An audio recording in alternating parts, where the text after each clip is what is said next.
தமிழக மக்கள் அனைவருக்கும் வணக்கம்.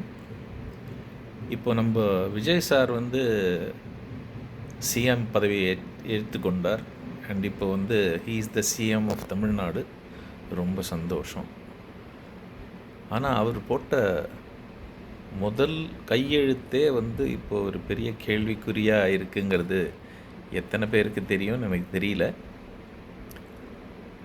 அவர் வந்து நான் கையெழுத்து போட்டிருக்கிறது 200 யூனிட் வந்து மாதத்திற்கு ஃப்ரீ அப்படின்ற ஒரு கணக்கில் கையெழுத்து போட்டிருக்கார் அப்படின்னு சொல்லிட்டு எல்லாம் பயங்கர பிரபலமாக எல்லாரும் பேசிகிட்டு இருக்காங்க.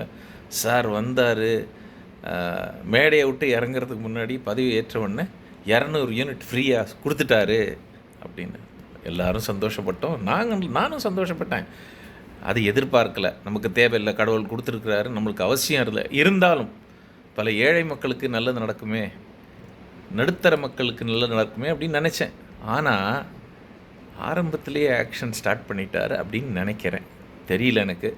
ஆனால் இப்போது பேசப்படுறது பிரகாரம் வந்து 200 யூனிட் வந்து ஒரு மாதத்துக்கு இல்லை, இப்போ 200 யூனிட்டு 2 மாதத்துக்கு அப்படிங்கிறதும் இல்லை.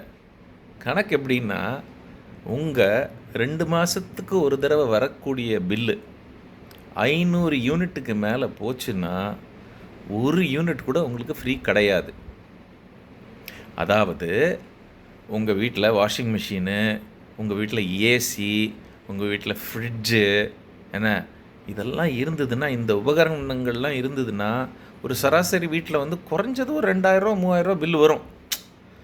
ஸோ அந்த 2000 3000 பில்லுங்கிறது உங்கள் 500 யூனிட்டுக்கு மேலே போயிடும். ஸோ அதனால் இது என்ன கணக்குன்னா, ஃப்ரிட்ஜ் இருக்கிறவங்க வீட்டுக்கும், வாஷிங் மிஷின் இருக்கிற வீட்டுக்கும், ஏசி இருக்கிற வீட்டுக்கும் கிடையாது இந்த சலுகை. புரிஞ்சுக்கிட்டீங்களா? ஸோ உங்களுக்கு 2 மாதத்துக்கு ஒரு தடவை ஒரு 500 யூனிட் வந்ததுன்னா கூட உங்களுக்கு இந்த சலுகை கிடையாது. ஸோ இது சாதாரண நடுத்தர மக்களுக்கோ இல்லை எல்லாருக்குமோ கிடையாது.